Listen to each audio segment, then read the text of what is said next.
Hola mi gente, MsMalcolmHughes here. Welcome back. Today we're doing another book review. I'm coming to talk to you all about book 5 in the Ethics series. And today we're going to do it a little differently. I think you all know where I stand on the series. I'm going to finish it. You all know how I feel about Ashley Antoinette's writing. So today we are going to walk through the major plot points and storylines, my thoughts on where the series is going, and then just any final takeaways that I have, and of course whether or not you should read the book. So let's jump right in. So one of the first things we get is actually not our two main people, who are Morgan and Ethic, but we get a little bit on Bella. Bella is Ethic's daughter, and she's really interested in this guy named Hendrix. Hendrix is a street kid with a good heart and a good head and a bright future, but right now he's the last thing that Ethic wants for his daughter, who he has given the best of everything, had in private schools, wants her secluded from the life in the hood life in Flint, but that's exactly what she's drawn to right now. So one thing that was really cute is he gets her to try Flamin' Hot. It was a very cute scene because she's like, y'all got veggie sticks? And he's like, no, we don't got that. We got Flamin' Hots and quarter water. But it was cute seeing them bond, seeing them go through their differences. And one thing that's really cute about Bella and Hendrix is that Hendrix doesn't try to change her, right? And she doesn't try to change him. He understands his circumstance. He wants better for his future. Her goal is to keep him focused on the future. And his goal is to really prove to her that one day he will be able to give her everything that Ethic is giving her. It's really cute. It's really cute. Next, we have Messiah killing his sister. Whew, this was tough because obviously Messiah loves his sister. But what this was showing us was that even though he loves his sister, he is more dedicated to keeping Morgan safe. And if his sister were to remain alive, she would kill Morgan because she blames Morgan for the downfall of their family, which honestly is not the case. And her brother was in the wrong. And it turns out when the big reveal was that Messiah is Maizan's brother. We're going to get to that in a second. But yeah, he kills her so that she won't kill Morgan. So even though he can't be with Morgan, he still wants to protect her. All right, so in this series, or in this book, we're still dealing with whether or not Morgan is going to be okay after she attempted suicide. And she finally wakes up. It turns out she's pregnant. We knew that, but Ethic didn't know that, so he finds out. And obviously Morgan's having a hard time without Messiah. And Alani is not taking this well, right? She loves Ethic. Ethic is the one who was always there to keep her together after her parents died, after her sister died. Ethic was the one to really love on her and treat her like his own. And so that bond is there, and Ethic is really pouring out his heart with the fact that he has no desire to live without Morgan. If she dies, he's gonna die. So Alani feels away because she's like, this is an obsessive and unhealthy love that they have for each other. I disagree with her, but call it what you want to call it. So we're unpacking all of those emotions, and it's really gut-wrenching and hard to read, but good writing, good storytelling, and we understand. I always say Ashley Antoinette does a good job of making us understand why the characters feel what they feel. And like I said, Morgan is having a terrible time dealing with the fact that Messiah is not with her. If you've ever had your heart broken, that first heartbreak, the pain is uniquely its own, and she's really suffering. I actually want to read a quote from that section. "It hurts so bad," she signed. "I know," Ethic answered, signing his response. "It hurts because you're living, Mo. Life hurts sometimes. You have a lot of life ahead of you, baby girl, but you gotta be here to get to the good part. You've got to be here." And I really appreciated that. She drops a lot of gems, so I'll share some of those quotes today. But it's true. Life is hard. It gets dark. It can be difficult. But better times do come, but you gotta be here. So definitely, if you need help or support in any way, reach out. There's no shame in that, reaching out to the people who love you. And that's one thing that Morgan says when she comes back and she realizes how much she would have hurt Bella and Easy and Ethic. She didn't think of them when she thought about ending her existence. So that's important, and I appreciated the conversations they have around it here. All right, so another big thing is Messiah leaving Flint. So in the last book, we had the whole breakdown with him confessing that he's Mizan's brother, and Ethic lets him live, but he's like, you got to stay away from Mo, and you got to leave Flint. And so Messiah does. Obviously, he doesn't know Mo is pregnant, but that's something that happens here. He leaves her the house. He leaves her everything, but he does leave. That's going to come back up in a bit. Something else that happens in this book a lot is Ethic and Alani have a lot of sex. They do. She writes great sex scenes as well. So they have a lot of it. It's interesting to read. But also, Ethic and Alani have unnecessary drama often. We'll come back to that. So one of the things that isn't really unnecessary drama, but is drama, is the fact that Morgan doesn't really want Ethic to be with Alani. But Ethic and Alani really love each other. But Alani is the guy who assaulted Morgan's sister. So for her, she knows that she's not her brother, obviously, but it's still painful all the same. And so she doesn't want Ethic to be with Alani for that reason. She also doesn't want Alani to replace her sister Raven. And she's most terrified that if he moves on with Alani, he's going to forget Raven and he's going to forget her. She'll lose him. And Ethic really addresses that here. He says, I'm a father to you because you're mine. You're mine because I said you were mine. And I take that commitment seriously. You aren't disposable in my life, Morgan. And I really felt Morgan's pain here because it is really hard. She's lost so many people. And so she's afraid of losing Ethic as well. And Ethic is really that last father figure that she has, and she doesn't want to let that go. She's lost her parents. She's lost her siblings. She's lost the man who was supposed to love her. So I understand that hold, that clasp she has on him and not wanting to let that go. I get that 1000%. One thing that Nanny says, though, about Morgan's heartbreak, I felt deeply, and I want to share it because I think it's so important when young folks are going through their first heartbreak to understand this. She says, that first heartbreak feels like it has the power to ruin the rest of your life.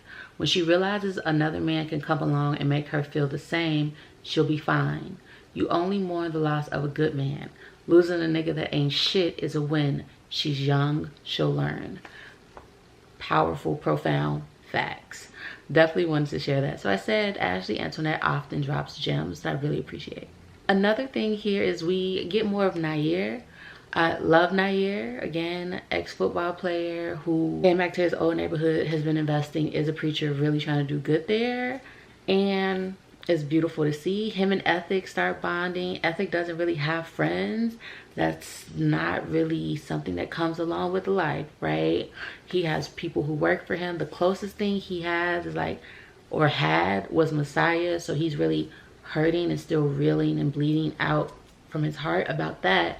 So he's trying to, be open to having a relationship with Nair, who is Alani's long-standing friend. And so they're trying to build. Nair is also, in his capacity as a preacher, he's also doing therapy for Ethic and Alani. So that's beautiful to see.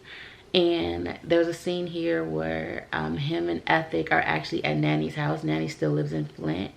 And while they're there, a shootout happens. Now, mind you, Ethic has bought up this whole block as a gift to Alani. So a shooting occurs. Ethic and Nair both, they have guns. They catch the young guys. They take their guns. And they tell them, come turn in your guns. Ethic's paying money. And so it's really, he's like, this block is off limit, whatever. But he's really trying to clean up the neighborhood. And Nair's like, yo, the young kids here respect you. We can really do something with this. So really, again, laying the foundation as well for Ethic to be more accountable and responsible for the neighborhood, to clean up some of that damage that he's helped to produce by providing drugs that went into the neighborhood. So appreciate that storyline as well, and appreciate getting to know more about the character of Nair. I think he's a good addition to the story. He adds value, and it doesn't help to have more literary eye candy. A video is coming soon. I did part 1 of folks who I think should play some of these characters in an adaptation. There's going to be a part 2 because I have more thoughts on the other characters as well. Again, like I said, she drops gems. So while they're doing this gun cleanup work, she says, or she writes, and has Ethic really think and say, so many young black boys walked around brandishing guns, letting bullets fly to mask an inadequacy that wasn't being filled at home. So again, a lot of topics to really ponder about are discussed, and I do really think that's value add to the book. So another relationship here, obviously I've said that Morgan and Alani have a really challenging relationship, right? Morgan has all of these strong feelings toward Alani. Alani really just wants to be there. So we continue to see that being unpacked here. Alani really just wants to love on her. She views her as one of her children. She's accepted all of Ethic's children as her own, and that includes Morgan. So we get more of them trying to unpack that. Morgan is stubborn though and is resistant, and I feel that on a personal level. So I get where she's coming from, but it's also nice to see an attempt being made and to explore all of the real emotions and to not just brush over them. So I do appreciate that in the writing here. Always a lot to unpack. There's good therapy sessions. Again, I just think that Ashley Antoinette does a good job of really making issues relatable and walking you through them in such a way that, again, you fully understand all of the humanity behind these issues and what the people are going through. All right, so one thing I will say, I do feel like Ethic and Alani always got drama. They can never just have peace. And more of that comes up here again with Yaya. So Yaya is someone who Ethic had a situation with after Raven, one of the few women in his life he's actually ever cared about. And they kind of have this ongoing understanding, right? Yaya is now married and Ethic still sends her money every month. He and her have a standing meetup once a year or whenever one of them calls the other.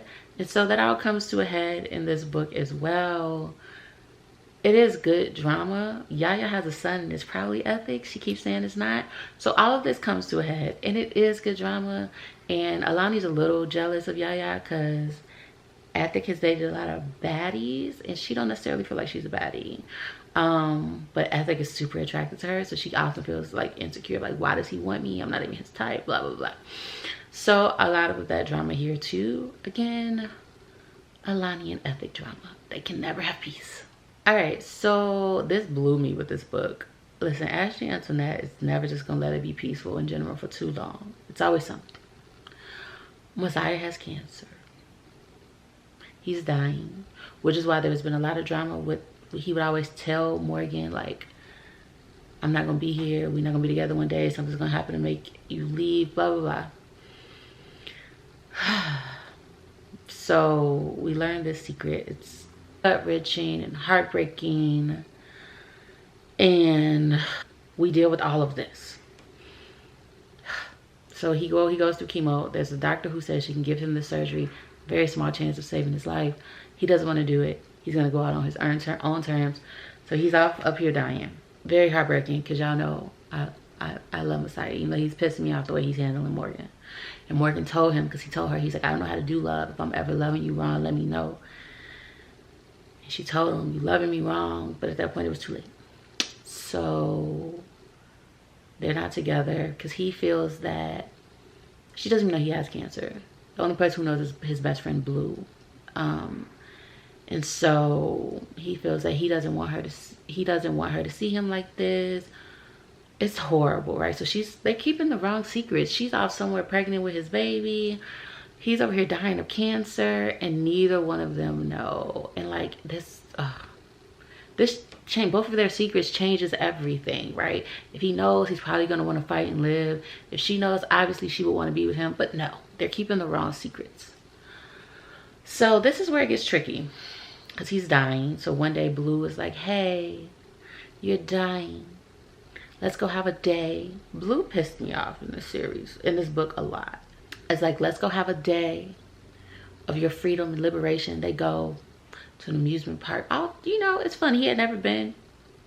Cool, cute. They get matching tattoos. I felt the way about that, but whatever, live your life. You know what I'm saying? Y'all are dying. Well, he's dying. So Blue is like, Then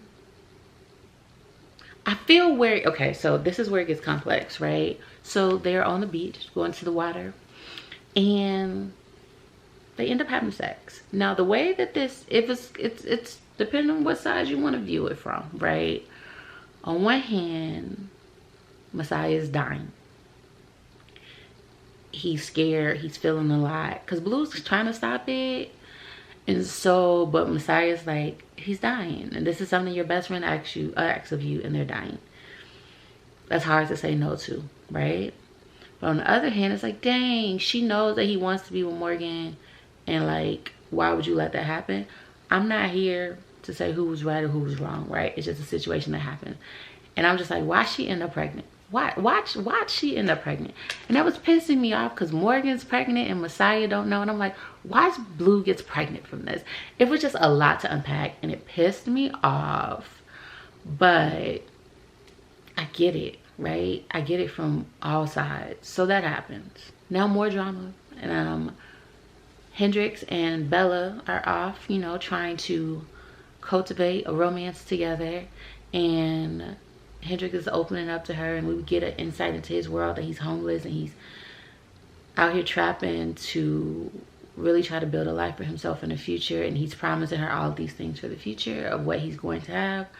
And it's heartbreaking and it's really sad. And people would just really be going through a lot. And Ashley Antoinette does a good job of demonstrating that and creating characters in a way that you can't help but to be invested and run a root for them as well. We also learn more about Messiah's backstory because Ethic is looking for him because now he knows that Morgan is pregnant and he doesn't want Messiah to miss the birth of his kid. But he's taught Messiah to go underground, and Messiah ain't gonna be found unless he wants to be found. Ethic's private investigator can't even find him, but she does find out his backstory. Turns out that his dad isn't even his dad, so he's not even my son's brother for real. But the dad did some effed up things to Messiah when he was a kid and assaulted him, and that's why Messiah ran away. That's why Messiah has so much built up anger, and it's really, really, really heartbreaking. And to end it out, at the end, Messiah is so just devastated and depleted, and it's also hard that he contemplates or try like killing himself. And Morgan feels that, and she's like, please no, like, just what's wrong, come to me. And he's like, I can't. That's what he thinks. And she feels that, and she knows that something is wrong and they have to find him. And that's the book ends. And so I do like the way that Ashley Antoinette writes emotions and these people having these connections over space and time, because if you've ever had your soul really connected to a person, you will have that experience. So I like that she writes that. I think the way she crafts these characters is beautifully done, even though it's often devastating as well. Their experiences devastating. You just feel their pain. You feel so bad for them. You're so happy when they're doing good though. You feel it deeply within yourself as well. So I'm invested in these characters. I think she's done a good job with the series. Book 5 pissed me off a lot because there's just a lot of pain, frustration. I was like, gosh, can these characters get to happy? But I'm going to continue the series based on my scale of if you should read now, if you should read it when you have time, or if you should read it if you want. I think it's worth reading. I do think that it's worth reading. It's getting better and better. So I think if you're looking for a read that will have you on the edge of your seat, completely invested, I think you should read it now. The more and more I read these books, right? At first it started off with read if you have time, and not because the books were ever bad, but I think that she said that writing these characters changed her as a writer, and you can definitely see that and feel that. So definitely worth checking out. That's it for me. I am MsMalcolmHughes, one who believes that books are sometimes better than people. Until the next one, please remember to give time, to be kind to each other, and to have the best day of your life on purpose. Peace, level, adios, ciao.